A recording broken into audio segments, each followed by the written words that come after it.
Hi, my name is Martin Wishart, and today I'm going to demonstrate to you a dish using Scotch beef. This is shin of beef. I've got Havery here, the master butcher, who's going to demonstrate how to bone this out. So what we're going to do is take the primal piece, the shin, Scotch beef, quality farm assured from birth, which is unique to Scotland. What we're going to do here today is to bone the shin out, taking care not to cut deeply into the flesh.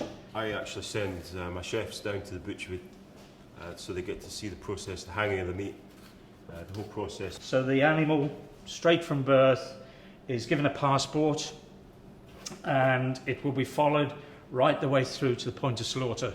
So chef can actually trace that piece of meat right the way back to the day it was born, its parents, the farm it's been on, and the feed regime right the way through.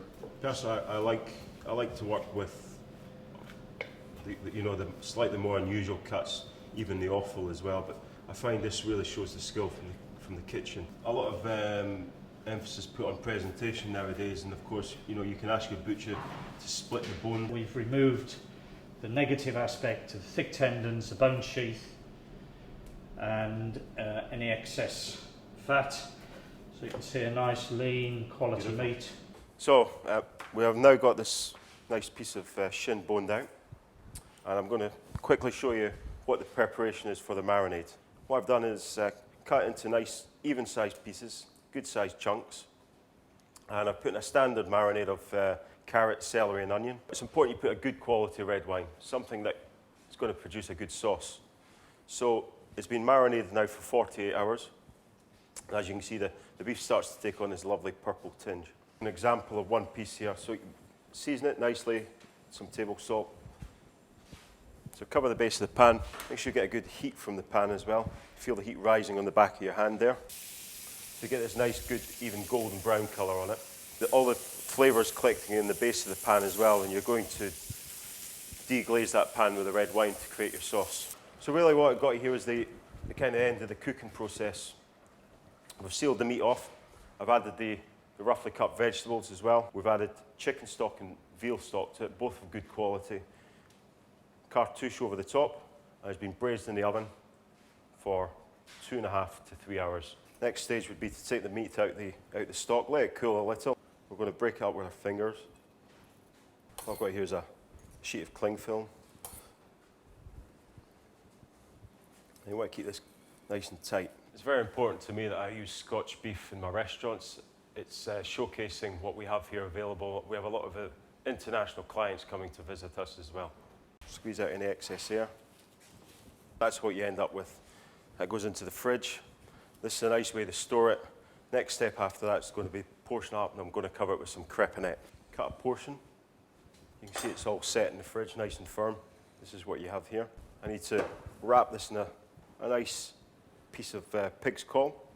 So the crepinette here, I'm going to open this up. Select a nice piece without any holes. Really, this is just going to hold the braised shin together. So stretch that over the top. Just snip that off. Next step, take the beef. You let this set in your fridge for a good half an hour. Let it attach to the beef. And in a nice hot pan, just very quickly seal the base. Just so you see the fat starting to melt. Literally 10-15 seconds. This is now in another clean pan. At this stage, I've taken the stock, the sauce that I braised the beef in, has been passed through a very fine sieve. You can see the sheen on there already. And now I'm going to put this in the oven and it's going to be basted. Wild mushroom ravioli. So I have here a good selection of seasonal wild mushrooms. Little water around to seal it.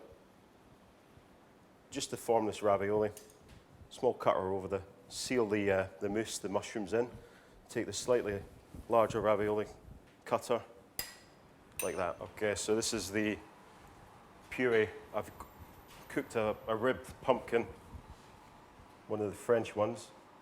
These are bouillon jar potatoes. So I've used a Japanese potato machine, strips them. Pumpkin again.